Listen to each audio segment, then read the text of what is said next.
CDSL के last video में हमने एक इंपॉर्टेंट लेवल मार्क किया था कि यहां पे हैंगिंग सुपरा बनना जरूरी है और आज का सेशन भी कहीं ना कहीं उसी ट्रेंड पर हैंग करता देखने को मिला। अगर आपने लास्ट वीडियो नहीं देखा है जरूर देख लेना। वी आर NISM 7 सर्टिफाइड, तो सब्सक्राइब भी जरूर कर देना। 1480 ये एक इंपॉर्टेंट लेवल रहा है।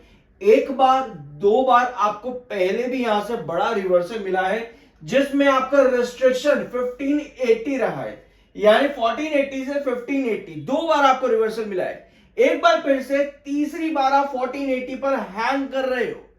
तीसरी बार 1480 पर आप यहां पर हैंग कर रहे हो। ये दो कैंडल्स हमने यहां पर ड्रॉ करी थी कि अगर आपको रिकवरी वापस से चाहिए, ब्रेकआउट वापस से चाहिए 1480 पे, तो आपको कुछ इस तरह की पोजीशन चाहिए होगी और उसके बाद से लगभग 3 से 4 सेशन से आप हैंगिंग सपोर्ट पर ही हो, हैंगिंग सुपरे पर ही हो 1480 के पास में। तो आप समझते हैं मार्केट एक्सपर्ट्स का क्या कहना है यहां पे।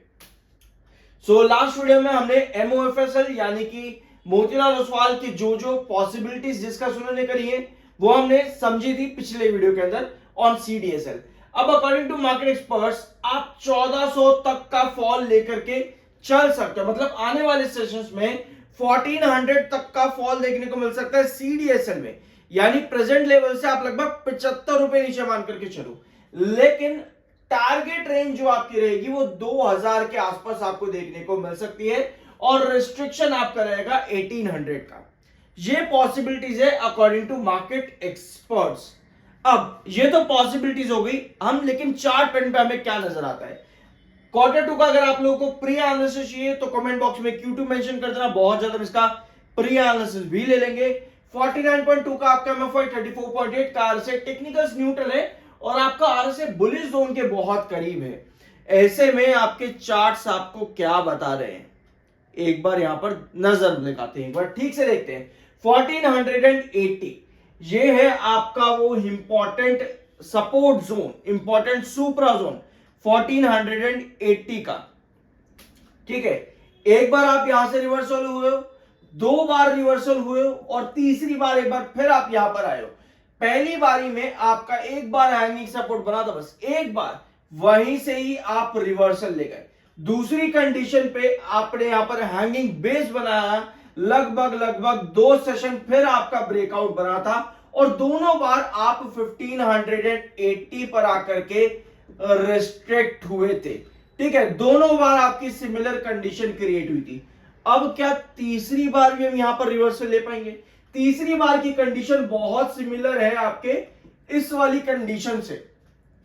ठीक है, लेकिन इस बार आप लगभग पिछले 4 सेशन से हैंगिंग बेस क्रिएट कर रहे हो यहां पर 1480 पे। 1480 पे आप 3 बार लगातार 3 सेशन से हैंगिंग बेस ले रहे हो और हर बार आपकी क्लोजिंग 1480 के नीचे ही आ रही है, बट हैंग आपका एटलीस्ट बन रहा है।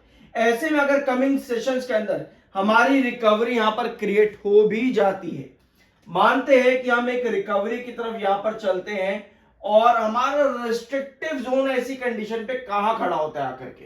ठीक है, तो अगर हम रेस्ट्रिक्टिव जोन की बात करें तो 1520, क्या ये हमारा रेस्ट्रिक्टिव जोन है? अगर आप चार्ट को 1 आवर टाइम फ्रेम पर रखोगे तो 1480 और 1520 ये दो लेवल्स आपको नजर आएंगे। 1520 इसलिए भी है क्योंकि आपका ये वाला क्रॉसओवर बॉलिंजर बैंड का, ये आपका 1520 पर रेस्ट्रिक्टिव जोन बता रहा है। बॉलिंजर बैंड अगर आपको यूज करने नहीं आता तो मैं आपको बताऊं, जो नीचे वाला ब्लू क्रॉसओवर होता है वो आपको S बताता है, यानी कि बेस, और येलो क्रॉसओवर के ऊपर अगर आप सस्टेन करते हो तो वो आपका इंपॉर्टेंट बेस होता है और ऊपर वाला ब्लू क्रॉसओवर जो होता है वो आपका रेस्ट्रिक्शन जोन होता है। ठीक है, ये आपके बॉलिंजर बैंड होते हैं। तो अगर आप येलो क्रॉसओवर के नीचे बने हुए मतलब कि आपका वो रेस्ट्रिक्टिव जोन है, अनटिल वहां पर आप वापस से बेस बनाने की कोशिश जब तक नहीं कर लेते। ठीक है, अभी के टाइम पे आप 1520 के नीचे हो और 1480 पर आप बनने की कोशिश कर रहे हो, समझे? मतलब कि अगर 1480 पर हैंगिंग सपोर्ट लेकर के एक रिकवरी बनाने को चलता भी है तो 1520 ये आपका रिस्ट्रिक्टिव एरिया रहेगा CDSL के अंदर। अगर हम थोड़ा जूम आउट करें इसको तो आपको क्या नजर आता है? 1480 ये पुराना रिस्ट्रिक्टिव जोन भी आपका पहले भी रहा है, ठीक है। और इसके नीचे अगर मान लेते हैं 1480 के ऊपर आप ब्रेकआउट नहीं कर पाते कमिंग सेशंस में, तब आपकी क्या पॉसिबिलिटी है? ऐसी कंडीशन पे आपकी पॉसिबिलिटी बनती है 1420 और सबसे क्रूशियल बेस जो आपका रहेगा 1360 का। ये सारी पॉसिबिलिटीज आपकी है। अब इतने सारे लेवल्स बनाने का इनका सिग्निफिकेंस क्या होता है? अगर आप देखोगे हमने यहां पर लगभग पिछले 2 साल का चार्ट पैटर्न, लगभग 1.5 साल का हमने चार्ट पैटर्न यहां पर खोल लिया है।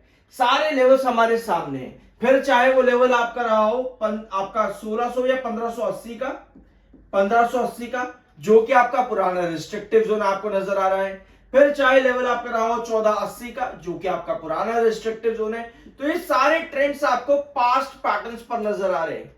अभी की कंडीशन क्या है? अभी की कंडीशन आपकी यही है कि आप एक हैंगिंग सुपर हैंगिंग बेस बनाने की कोशिश कर रहे हो।